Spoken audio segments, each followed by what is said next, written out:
Hey guys, Jeff from Home Renovation here. Today we got a unique kind of video for you. I actually recently sat down and did a podcast with the guys from BiggerPockets.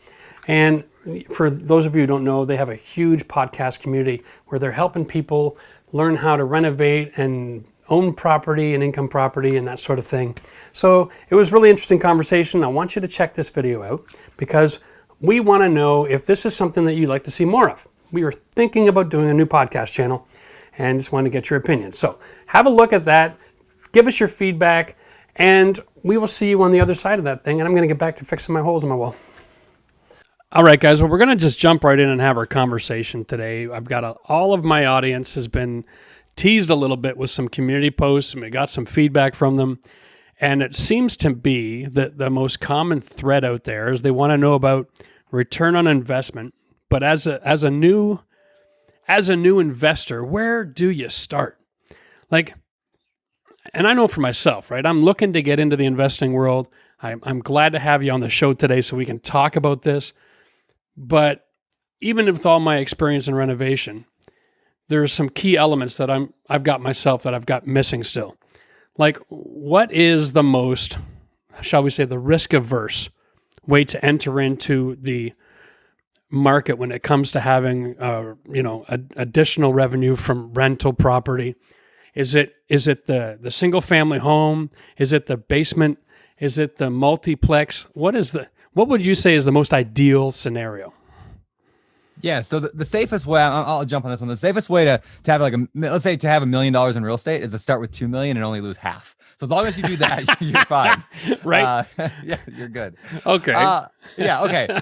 And David, you can jump in anytime too, obviously. But I like to, run my mouth. So I'll start. I'm a big believer that the safest type of real estate to kind of jump into if you're nervous, is likely either what we call house hacking, which is where you own like a duplex, let's say, and you live in one of the units and you rent the other one out, or maybe it's a 3-unit or a 4-unit, they call them 2 flats or 2 apartments, whatever you want to call them.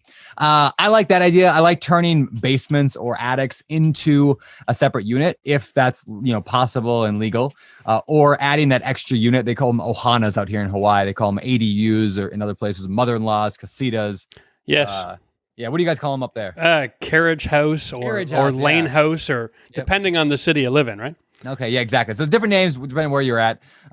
Even in the U.S., like every city's got a new name for them. I love that idea of adding one of those to a private. I think those are fairly low risk because, when I got started, I bought a duplex. I lived in half of it, rented the other half out. And the other half that I rented out, it paid more than my entire mortgage. So in other words, I was living for free. It's kind of hard to screw that up. Even if the tenant was even if I didn't know how to manage the property, I could still survive because... I'd have to pay anyway, if I wasn't doing that. So in other words, I had that, it's like training wheels, right? When you're a little kid, my little daughter Rosie right now is learning to ride a bike. She has training wheels on. It makes it so she can't really fall over hard. I like that idea because it's like training wheels. David, what do you think? I think that the key, first off, to reducing your risk is to have more than one unit. You just want to figure out a way that you're not just renting out your house. You want to be renting out your house plus an ADU, your house plus the basement, a duplex, a triplex, anything like that that's set up to have more than one unit. Residential homes were not designed to be income properties, so they don't usually make you money unless you wait a really long time. Commercial properties were designed to, and they have more than one unit. So what we do is we look for houses that could easily be converted into that or are already set up that way. And if you just get that one thing right, you make sure that it's going to bring in more than it costs, and usually you do that by adding a unit. Real estate is incredibly forgiving. So if the property itself has more than one unit and the demand for tenants is there, this does not work if you're up in the hills and there's no running water and nobody wants to live there. But if you're in an area that has decent housing demand, you get those two things right. And then the only thing that can go wrong is the renovation, which I think you can handle. Okay. So then let's I'll just dumb this down and walk through this from a beginner's perspective. I own a house. I could renovate a basement into a suite. The cost benefit of that versus selling that house and getting into a triplex. If I'm investment focused, it would make more sense to go to the triplex. It's already designed to be one, right? Versus trying to renovate my house into one extra family living there.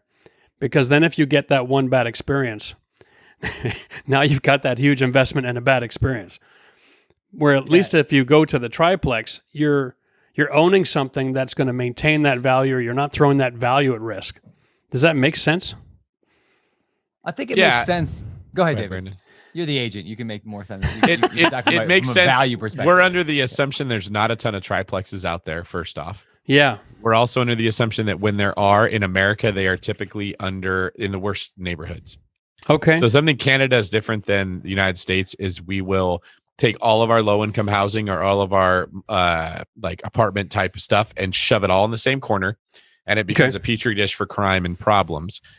That's part of why we have like the disparity with racial tensions in our country that Canada doesn't have as bad, because you guys sort of integrated everybody all together and the cultures kind of rubbed off on each other. So when you buy a triplex here, you're often in high crime, rough areas, and there's not a lot of them. So the other thing I would say is if you can finish your basement and the added square footage makes your house worth more, and you've added equity to the house as well as income potential, you can then refinance the house, get your money that you put into that project back out. And maybe you left, say, 10 grand in the deal, but if you're making an extra $700 a month or so, that's a really good return on your 10 grand. If you sink $90,000 in the project and you can't get it back out, the only upside is maybe you made your house worth $90,000 more, ideally. If that is indeed the case, right? Maybe houses out there, basements aren't as important. So if you finish it out, it doesn't do much to the value of your home. That would make this strategy a lot less appealing. Very interesting. Okay. Now here's the $1 million question. Do you live in the basement or do you live upstairs? Depends if you're Brandon and I, you live in that basement and you eat top ramen. There's more money upstairs than there is in the basement. Well, so here's the cool thing. So I did this strategy basically out here in Hawaii. So I bought a house for $1.7 million out here in Hawaii. It has 3 separate units. There's one upstairs, like where I live, which has got the amazing view. It's got the nice property. It's the nice unit, right? Downstairs was, it's a basement. So it's like a walkout basement, but downstairs I had to remodel it to be nice, but it's a basement, right? So it's normal ceilings. Upstairs I have the vaulted ceilings and whatever. So then I have a third unit in the back, which is just 1 bedroom, 1 bath, all, carriage house or ADU or Ohana, right? Yeah. Yeah. Now I would say I would rate it as like upstairs is probably the nicest. Then there's that extra unit in the back, that extra house. And then there's the basement. The cool thing is, based on my situation in life, I can move to wherever I need to pay the bill. So in other words, right now I'm living in the nicest unit because I make a lot of money right now. If people stop selling books or stop buying books from me and I stopped buying mobile home parks, well, I didn't have any money coming in. Fine. I could move to the downstairs if I had to. And so what it does is it gave me options, right? So in fact, even David kind of worked this logic through with me when I was thinking about buying the house, because I was like, I can't afford this house. And he's like, well, just walk through the logic, man. Like if you had to go and move into the back house, you could rent the other front 2 out, you get more money. I'm like, you're right. And he's like, if you really had to, you can move in the basement. Oh, you're right. And if you really had to, you could leave the house entirely, rent out all 3 and go live in an apartment down the street. I'm like, oh, you're right. So, and like, if I did that, I'd be making money every month just off owning a property in Hawaii. So it's like I said, it's like training wheels. It's hard to screw up. If this is the big if, right? Let's talk about like changing a water heater. Changing a water heater is not that complicated. You and I have probably both done it many times. However, somebody who doesn't know how to change a water heater goes to change a water heater. There's a lot they could screw up. Like it's a fairly simple process, but there's a lot they could screw up. And if they screw up really bad, it could blow up. If you put the wrong pipe in the wrong spot, I mean, something bad could happen, right? On the pressure relief valve, just screwing a plug maybe, and then that's probably bad, right? So in other words, education reduces risk. Right. So education of anything. So, if somebody was like, I'm going to do real estate, but I'm not going to read any books on, I'm not going to listen to any, watch any YouTube videos or whatever, then no, that is a terribly risky idea. But the best way to reduce risk is simply by getting educated about it. And there are 1 billion and 1 books written out there on real estate investing, and it will be like, this is how it works. And this is what you can do. And then you're like, oh, I get it. And then it becomes a whole lot easier. Well, there's a lot of different strategies too. I mean, yes, depending on what kind of personality type you have. I mean, where I live, a lot of our rental market is, or was at the time when it was made, illegal. And then the unit was sold to someone else. And now we call it, affordable housing. Yes. So we have a ton of that in Canada. The older the house, the more everybody just kind of turns the other way. Yep. Is that a trend as well? I mean, do people actually use that as an investment strategy? Or is Dude, is it a winning strategy, or is it just so risky? Yeah. All right. So here's how I like to look at that. And David, I know you do a lot of these projects too that are older and maybe carved up a little bit. Some of my very best deals ever are those type of properties that are old houses, sometimes been carved up into multiple units, built in the late 1800s, let's say. Like, they have problems, things happen to them. But because of that, they're usually cheaper, and therefore you can make more money. But I continually have to fix them more. So it's almost Right. a game of like, are you going to make like can you get it cheap enough to cover the cost that every year you're replacing a water heater, and then a roof the next year, and then a boiler, and then furnace, and then you're doing that every year because it's an old property and things just break. Some of my best properties I own are like that, and some of my worst properties are like that. And so there's kind of a spectrum there. It's a game. Can you get it cheap enough? And then what I would say is anytime I buy a property that's like that, that's like an older rundown house, I just fix it up really, really nice at the beginning, like over improve it. Because I want the next 10, 15 years of no work. Like, I'm going to replace the furnace, even if it's not that old. If it's halfway through its life, it's got 5 years left, boom, it's gone. The roof's got 5 or 10 years, I want it gone. Might as well do it all up front. David, what do you think on that? I mean, I know it's probably similar. Just fix things up. I wouldn't say if it's halfway done, I'll fix it up, but I would say in general, I err on the side of go in there because the thing is, if you're going to refinance it, if you put all new stuff in, there's a good chance you've now increased the value. You're going to get a little bit more out. So that's why I err on the side of, yep, let's just fix it now. Like, one of the things I'll do is I'll buy houses in Florida that don't have an HVAC system. And then I will put the HVAC system in. And since roofs in Florida are constantly getting torn apart by all that rain, I'll put a new roof on at the same time, because they had to take the roof off to put in the duct work and everything. It's easier for them. And then when I put the roof on, I won't put a shingle roof on. I'll put like one of the metal ones that's going to last for a really, really long time. So I'm expecting this is going to be a very long time. And I want to our goal is to forget we own the house. Yes. Right. When I get an email like, hey, this happened at that house, and I'm like, oh shit, I forgot I have a house. That's what I like. Okay. So let me just dial this in here. You guys are into renovating your properties. You like to, generally speaking, remodel them, beyond what I would consider normal rentals. You like going to the higher end in a lot of cases. Yeah. What is your life expectancy post-renovation? Do you have like a plan or a formula that you work with that somebody could say that would make sense? Because, you're right. You don't want to have to go in there every year and spend another 5. It's sometimes easier to say, I got a 20-year plan. Let's get everything in that 20-year plan up to speed. Or is that a bad investment because something could last another 5 or 10 years? The way I don't know if David, how you do it, but the way I look at it is not so much like in terms of lifespan of like when I got to go back there and redo it. It's a percentage of monthly rent that I set aside, knowing that those things are coming. Because even if I fix up a unit entirely, there's still stuff that goes wrong. I mean, even an old house that's been fully remodeled, you still have the thing you didn't fix, right? That was behind the wall, that all of a sudden that old pipe that you didn't rip out leaks or whatever. So you still have them, right? So I kind of have like a system where I'll set aside anywhere between 5 and 15% of whatever comes in. So if I rent a property for $1,000 a month, it comes in with $1,000 a month. Yeah, I would set aside between $50 and $150 a month every single month into a separate bank account, knowing that those things are going to come up. We call them capital expenditures. It's like the replacement of big items.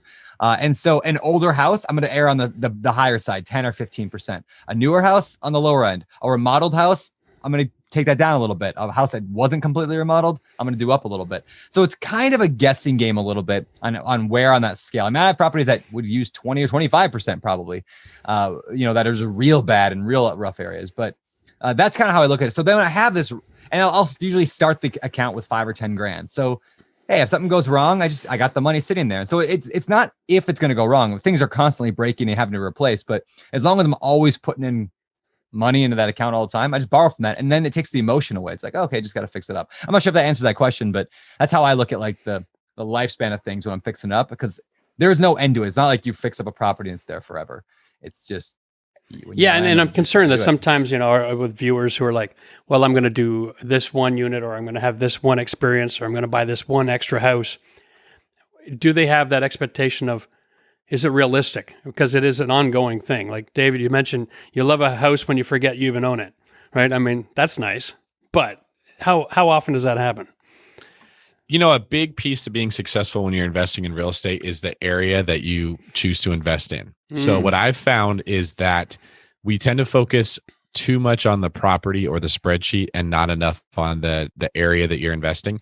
When you have an area in a property in an in-demand area with a responsible tenant that has something to lose, your experience is wildly different than if you're kind of pushing the limits of the location or the tenant pool. So I learned when I was a police officer in my entire career, I did not take one person to jail ever that had something to lose.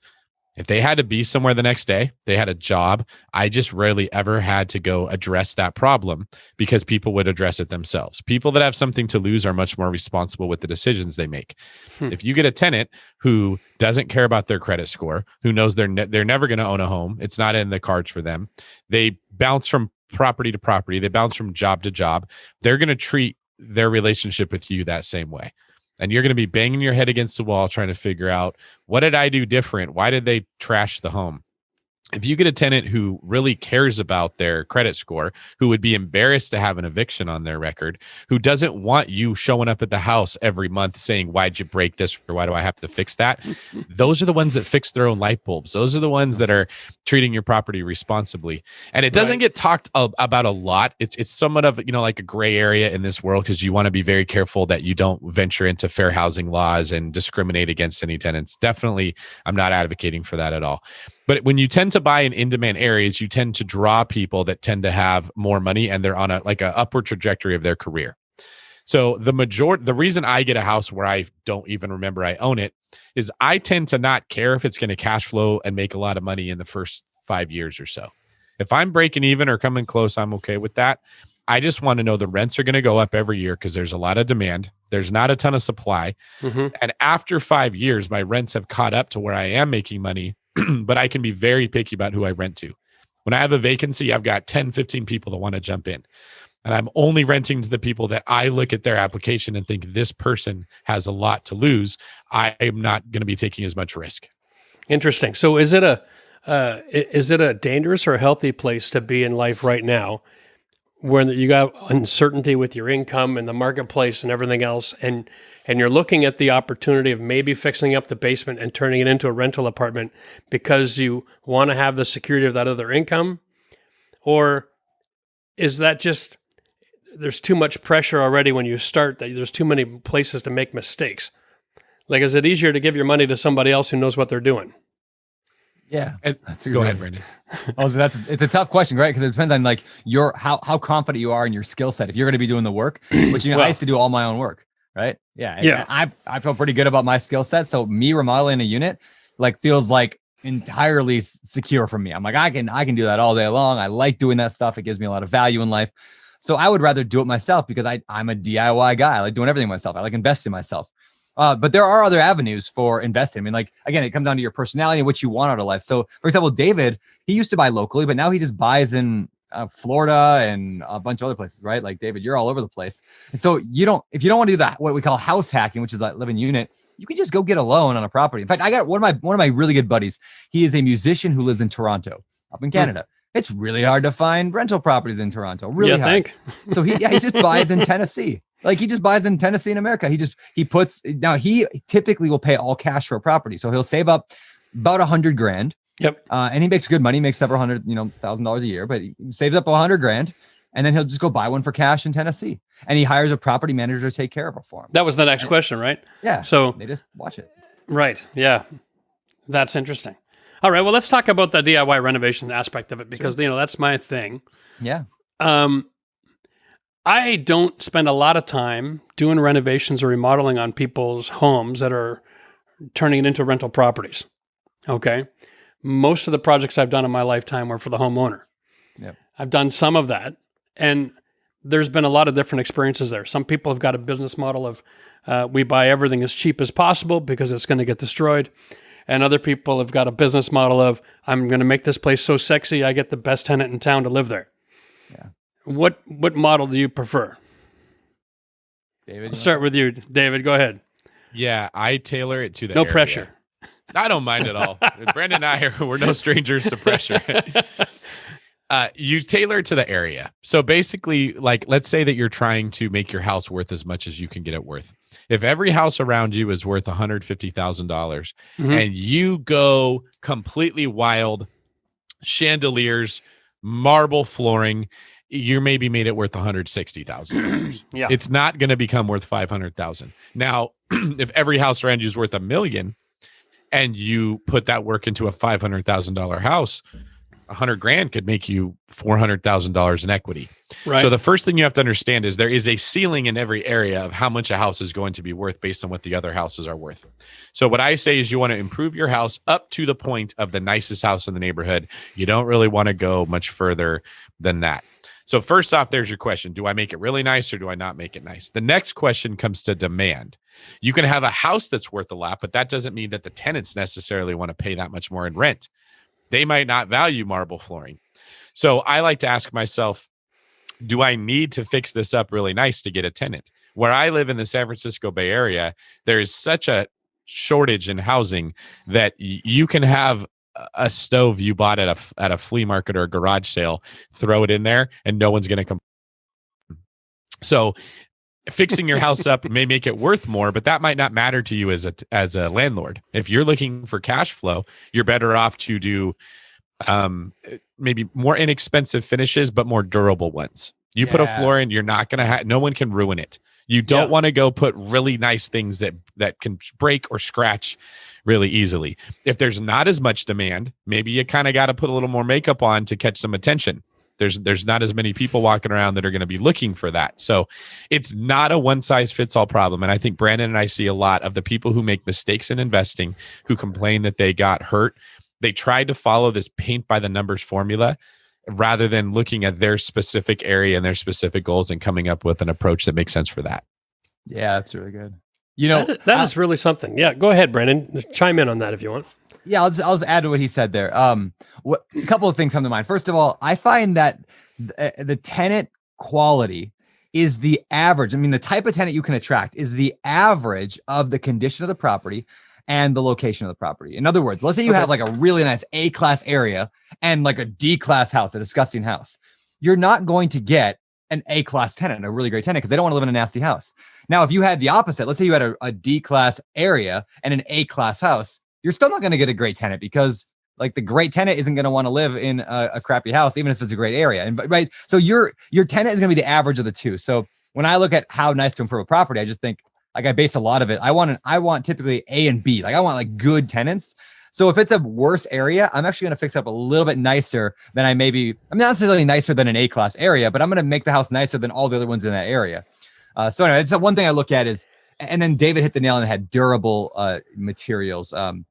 No matter whether it's A-class, B-class, C-class, D-class, doesn't matter. I would never touch D-class anyway, but I want it nice, but I want it durable.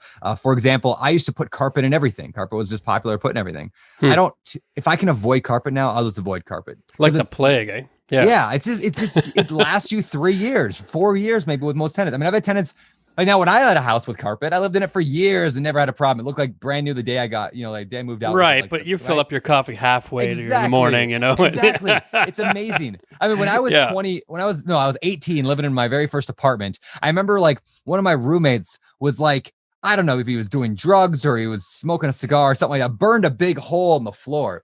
And I was so scared of not getting my security deposit back that I went to the closet and pulled out individual threads of carpet, like from around the closet. Hopefully they wouldn't notice that. And then I went and super glued them onto this little circle, whatever. They still took my security deposit. I think they could tell. But that's brilliant. I love that. That's a DIY video if I ever saw one coming. That's a Brandon Turner piece of advice. If that doesn't sum up this man right here, nothing will. It's funny because I love him. It seems like every time there's a question to be asked about this marketplace you guys are operating in, it reminds me of when somebody asked me, what's the best way to fix a basement? Uh-huh. And I just look at them like, you've heard so many advertisements and so many product endorsements from so many celebrities over your lifetime.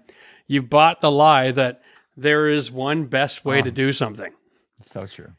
And that's just, it pigeonholes you into not realizing that there are options. And there are $5 solutions to $5,000 problems. and there are $5,000 solutions to $5 problems. Yep. And that's where that whole, you talked about educating yourself, right? Knowing your market, knowing your own weaknesses and strengths, hire out when you need to, do what you can do by yourself. But if you can't do it right, don't experiment on your investments. Yeah. Listen, guys, I got some questions here from some of our viewers. I wanted to jump in, and because they were really good. They thought of stuff I had never even thought of before. So I'm just gonna hit you up here. Eric Patterson asks, he goes, when you're looking at a fixer-upper. Now, first question, do you guys look for fixer-uppers? Yes. Yeah? Always. Okay. 100%. What things is he looking at that he should be avoiding? Where do you go take fixer-upper? When do you go too far and bite off more than you can chew, I guess is a good question. Well, it's like asking a contractor, like, how much of a rehab should a contractor do? What they feel comfortable doing, right? Like, if they're a handyman that's never done much more than like simple stuff, I wouldn't have them build a house, right? But if they're a house builder, they could do it. I feel like I could take on any level rehab right now because I've been doing this for 15 years. Right. The ideal is the cosmetic fixer. That's like the golden thing that we're all looking for, which means it smells bad, because smell is actually my favorite thing to look for in a property because it scares away 99% of homeowners. Sure. Like, I want it to smell like just cat urine and like dead people like that. Oh, if it's yeah. like Smells. You give me that. You give me smell and you give me graffiti. Yes, I love that Right? stuff. Oh, that's Scares away a everybody. paint job. Are you kidding me? Yeah. Yep. Yeah. It's a paint job. Yep. Rip That's off money some in the carpet, bank right there. Yeah. Exactly. And it scares everyone. I had a friend one time telling me, he's like, yeah, we were looking for this investment property and we walked in this condo and it was super cheap, but we walked in and we just took one smell and we just said, no, thank you. We turned around. We didn't even look at the property. It smelled so bad. And I was like, what are you doing? Like, come on, man. This is like, That's how money smells. That's how money smells. Yeah. So anyway, so there's nothing necessarily over like the big ones you're going to deal with though. Like, I mean, for the average, we just give some tangible stuff that I would stay away from. Is foundation issues can be scary. Now there's people who specialize in that. If you're good at foundations or you're willing to learn, fine. Yep. But you got a cracked foundation or you got a slipping foundation or whatever. You're like, that's a what you want to stay away from are the things that you can't predict, I guess, is what the bottom line is, right? If you're really good with foundations, maybe you can predict the cost of a foundation, but most of us can't. So I would shy away from that. I would shy away from things like, well, we're not really sure what the electrical's like. There might be some aluminum wiring in there. I don't know if they did aluminum up in Canada, but we got a lot of aluminum here. Not a lot, but some here. Right? Yeah. Before 1970s. Yeah. Okay. Yeah. And they really don't like that here in the States. They want it gone. And so if you get property with that, it's like, I'd probably stay away from things like that. But probably the bigger issue to stay away from is not the condition of the house as much as it is the surrounding of the house. You can change anything in a property. You can't change the neighbor. I once bought a house that was the ugliest house on the street. It was nasty. And it shared a driveway with a house that was not quite as nasty, but it was nasty. But I didn't know it was nasty because mine was so bad that it made the one next door. So once I cleaned mine up, now the one next door looked like it. That's when I realized how bad it was. Oops. Yep. Oops. My pile of poop was bigger, but there's still a pile of poop next door. Exactly. And like, I couldn't fix that. I had another property once. I had a dog, two big like pit bulls in the backyard of the neighbor's house that backed up to my backyard that would not stop barking from 7 a.m. to 7 p.m. every single day, like every day, 365. Wow. They would not stop barking. And that killed my ability to sell that house for months and months. I couldn't sell it because nobody wanted the house with the huge barking dogs in the back. Yeah. I had another house that backed up to a hill that like went straight up that everyone was afraid was going to, collapse on the house. And like a landslide issue. Yeah. And then a couple of years later, it destroyed the house next door. Sure. So it actually happened. Okay. So those you can't fix. Those are the rehab stuff I wouldn't fix. But David, do you have any more on that? What would you stay away from? You hit the nail on the head. What you look for is what you can see and what you can account for. And what you try to avoid is what you can't see coming. So if you can tell this is a problem, you can work it into your numbers and you're good. I don't get afraid of bad roofs because it's not hard to get an estimate on a roof. Worst case scenario, new roof, $14,000. I work that into the price I pay for the property. If I get it accepted with that numbers, great. It's what I refer to them as infrastructure type things. Jeff, you probably have a better way of describing it, but it's the plumbing, it's the electrical, it's the asbestos. It's something, I don't know if you guys have that where you are, but it's something where you can't know how bad that plumbing is until it leaks. This is like the big problems I've had is usually something underneath the property. And it's usually plumbing related, and they got to tear the whole thing up to find out where that little teeny $100 problem was that becomes a $12,000 problem. So one of the things I've learned is the foundation really matters. So I like to look for houses on a raised foundation, just because when I got to get someone to go in there and fix it, it's so much easier than if they got to jackhammer into a concrete slab. I didn't even ask that question when I was new in investing. Now that's one of the first things that I ask. Okay, so yeah, you have different kind of construction, right? I mean, yes. So up north, we have full basements everywhere. Yep. Everywhere. Yeah, I wish we had that. That'd be wonderful. Right? And when they're done really well, it's a great alternative living space. You start heading south and you get into the crawl spaces. Yep. And they can be a real challenge, because now you've got to manage moisture. Right? Like the rain, the way the water flows away from the house, ground moisture, bugs, termites, all these little things. Do you guys have any money pit experiences that you'd like to share? Yeah, I can start. Did you ever get burned once? And no, you learn from experience, obviously, right? Yeah, so I bought a house one time. I call it my hell house for a good reason. Okay. I bought this house. It was a single family, 2-bedroom, 1-bath house with a garage in the back, separated by about 4 feet of space. Above the garage was another 2 bedrooms and 1 bathroom that were unfinished, but like drywall was up. The bathroom worked, but the drywall wasn't mudded and taped yet. It was just there. Gotcha. So I was like, this is a great, this is basically a duplex. I can turn the upstairs into its own little unit. I turned one of those bedrooms into a kitchen, and it was above the garage. So it was easy access to plumbing. I mean, I made this a really nice little 2-unit property. I rented out the back to a family member. Terrible idea. Don't rent to family or friends ever. But I did that for a while. Then I rented to some other guys that ended up being just rough people. Anyway, then I was like, I had years of trouble with this because a couple of things. First of all, the guy before me that owned the house was this old man who had spent decades fiddling. And when I say fiddling, like he was just like a retired guy that would just like go do things, and he didn't know what he was doing. Right. I mean, there were probably, like, when I was trying to lay down laminate wood flooring at one point, I ripped the carpet up and put laminate. There were so many different layers of flooring that were all uneven that it took me weeks to get down to like a good floor that I could actually, and still it never like worked out well because it's glued and there was linoleum on top of linoleum, on top of laminate, on top of carpet, on top of wood. It was just ridiculous.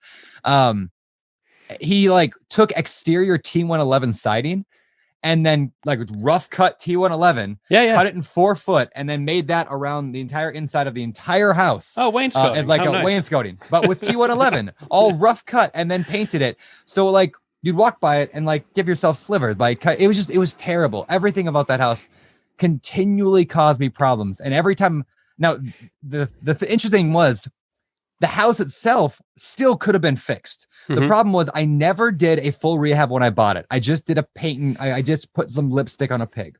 The neighborhood was also the worst neighborhood I ever bought in. So what did that mean? Well, the tenant is the average quality of the property and the location. So now I had a kind of a C-class property that wasn't real good if I gave it a rating, in a C-class, maybe a C- area.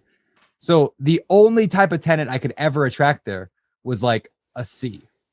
And so I had, I think, 2 evictions out of the 4 tenants I rented to over the like 7 years I owned that property. I had 2 of those that got evicted. Every time I rehabbed it, it cost me over 10 grand each time just to get it back to rent ready state. Because every time it was like, I would do the things I should have done at the beginning, but it would cost me way more because I didn't do it at the beginning. Yeah. I remember the plumbing would go bad all the time. I remember one time I was fixing the plumbing underneath and I told my buddy, don't use the toilet. He was upstairs helping me work. Don't use the toilet. And I'm under the toilet. I just undid the ABS like pipe that went from under the toilet, and all of a sudden I hear that dreaded flush sound. You have never seen a person crawl out of a crawl space that quickly, as there's just explosions happening behind me. So that was the worst money pit I ever bought. Now here's the fascinating thing about that property. I bought it for $45,000, really cheap, at like the depths, 2012 I think it was. I then put probably 40 into it when I bought it. So I had about 80, 85 into it. Over the course of the next 7 years of owning it, I put another probably 40 into it. So I now had about 120 into it. I sold that property for 140. So I made a little bit of money at the end of the day, maybe. Even though like it was a headache continually, bad tenants, whatever. Like David said earlier, real estate is a very forgiving asset class. And so like, I actually made a little bit of money at the end of the day. But here's the fascinating part. That was 2 years ago I sold it. It Okay. just sold again for $190,000. And so if I would have just held 2 more years, I would have made another $50,000. Just 2 more tenants and 1 more eviction. Exactly, right? So I don't regret selling necessarily, but it illustrates the point that like real estate's fun because you hold it long enough and it's usually pretty forgiving and it'll bail you out at some point. Because at the same time, the property value is going up. Now it does go down again, but on average, it moves up to the right. The loan that I had on it got paid down lower and lower and lower. So I might, it dropped. I probably paid off $15,000, $20,000 over that time as well, just paying off the loan. So that's my hell house story. I don't know, David, if you have one that can top that, but that was a no, I've got nothing that can top that. Mine are not even close. Brandon always has such more colorful experiences with real estate investing. My worst, I don't do it right. Yeah, that may be the case. Well, Brandon's one of the types who he'll tell you he jumps out of the airplane and figures out the parachute on the way down. But it's the DIYer in him. It's like I can do anything. So nothing scares him, right? Yeah, that's it. That's exactly how he is. He learns incredibly fast. He grows incredibly fast. His life overall is probably better, but these stories are horrific. And so just as the people are listening, so many of these, it doesn't always have to work that way. Mine are much more boring. The only bad stories I have. Oh, go ahead, Brandon. No, go ahead. I'm going to back you up though, but go ahead. I was just going to say it's when I bought a house and I didn't scope the sewage lines. It's pretty much the only time I have a bad experience. And then, there's a leak. And it usually comes 3 to 6 years after I bought the property. So it's not even at the time that I bought it. So that's one of those problems that 3 to 6 years of buying homes go by. And then I go, I need to start doing that because this is a big problem that can pop up. Yeah. So Jeff, you made this point, and I want to stress this. Is like you were right on. It's the DIY in me that causes actually problems. David, I would say, is a better real estate investor than me because he's not handy like I am. Like that's right. He pays for people to do the work. He pays for professionals to do the work. He doesn't get all emotionally invested like I did when I saw my farmhouse, right? That's exactly it. And so like I'll take on anything because I can always handle it. And so I actually when people think about getting into real estate, if you're handy, just pretend you're not. Run all your numbers as if you're not going to do the work. Plan on somebody else. Now, if you choose to hire yourself, quote unquote, to do the work, fine. You just make more money. You got a better deal. But if you're buying a property as an investment, but it requires you to do the work in order to make it an investment, it's not an investment. You just bought yourself a job. Good job. Like now, maybe you like that. I don't know. That's fine. But don't kid yourself and think it's an investment. Do it the right way like David does. And build a team, get the right people doing the work. And then you can go sit in Hawaii or wherever you want to go hang out and travel the world while your workers do the work. And that's fascinating when you think about the fact that, yes, there's money to make doing a DIY reno. Yeah. But if real estate is forgiving enough that you can pay someone market price to do the work and still be on the plus side of the balance sheet over time, like that's amazing. Now, listen, I'm going to give you guys a quick experience. My first flip, I was 15. Whoa. It was my dad's flip. Okay. All right. He bought himself a turn-of-the-century farmhouse that still had the original owner's son in it. Wow. This gentleman was 85 years old. Still living in the house with a hand pump in the kitchen window and an outhouse off the woodshed in the middle of town. He had an old carriage house and he'd taken a saw to it and cut the middle wall out to make room for his old Chrysler from the 60s he was still driving. This is the kind of flip that I moved into. We moved in there, we didn't even have running water. And we flipped that in 1 year. It's my kind of flip. Right there. My kind of flip. And I look back now and I was like, that's where I fell in love with this whole business. Yep. But anyway, listen, one more quick question, and then I'm going to let you guys wrap it up and tell everybody how they can find you and contact you and take advantage of all that you have to offer. Are there trends in renovation that people should avoid if they're going to get in the renovation flipping business? Like, are trends good for attracting good quality tenants, or are they bad because they're here and they're gone? You got to renovate again. I'm actually a fairly big fan of following trends I'll say it this way. I like to say this, even C-class tenants, we're talking about A, B, C, D, right? Like, do you guys have that in school in Canada? Like A, B, C, Ds? Okay. We did the alphabet there for a while. Okay, okay. Yeah. All right. So like, I like to say even C-class tenants watch Chip and Joanna Gaines on HGTV. They still watch Fixer So Upper, if you don't have a little shiplap, you're screwed, right? Exactly. You're not renting that right? place. Yeah. But the fascinating thing is the trends don't typically cost much money, right? Like No. I would not go through a concrete countertops in necessarily. I mean, they can be cheap if you do them yourself, but if not, they're gonna be expensive. I'm not saying I I've would never do had that much 'cause- success with that Okay, myself. yeah, I had to do that. I had one ever, and but shiplap. I mean, I just bought some shiplap the other day in my house, and I DIY'd this wall in my house for my wife. It took me like a day of work total, maybe maybe 6 to 8 hours of work. It looks amazing, and it cost me a total of like $80 in material. Like you throw some subway tile as a backsplash, all of a sudden that's trendy. But it costs you $50. I mean, the difference in cost between going with repost gray, which is like the top color of the year, and white is $0. There's no difference between repost gray and white. So do repost gray or do whatever color that's trendy right now. And it costs you almost no more money. So in those regards, I like doing things that are trendy. Now, I saw a discussion on Facebook the other day saying, when are white shaker cabinets going to be the oak cabinets of tomorrow? Like, right now, everything's these white shaker cabinets, every house. We're gonna look at that in 10 years and be like, what the hell were we thinking? Like, this is like the orange oak everywhere. That everything comes back because we're not that creative out there. I mean, yes, I'm waiting for the orange oak to come back, and a lot of my rentals are gonna look really trendy. I wonder in 20 years, is everyone going to ask why we were so depressed? Because everything's gray. And white. Yeah. Every single house looks like gray. Eeyore from Winnie the Pooh. it's true, inside and outside. Yep. Yeah. You're it. Oh my goodness. Well, gentlemen, thanks for joining us today. I want you to spend some time and educate our viewers where they can find you, the resources you have available, and just for a quick note, the industry that you're in, it's tricky because it's not really regulated on the investment side of things. Yep. So the question is, Jeff, why are we talking to these two? And the answer is because they're legitimate. They're not just another group of people selling advertising space before a video starts. All right. So anyway, jump in. Tell us, where can people find information? Where can they get that education you were talking about earlier? David, you want to start? Yeah, you can find me on Instagram. I'm David Greene 24. He's Beardy Brandon. I know we both try to follow our IGs and keep up with people. They're pretty good. I'm like a 13-year-old girl. Yeah, I'm like Instagram. Oh, yeah, you're TikToking now too, right?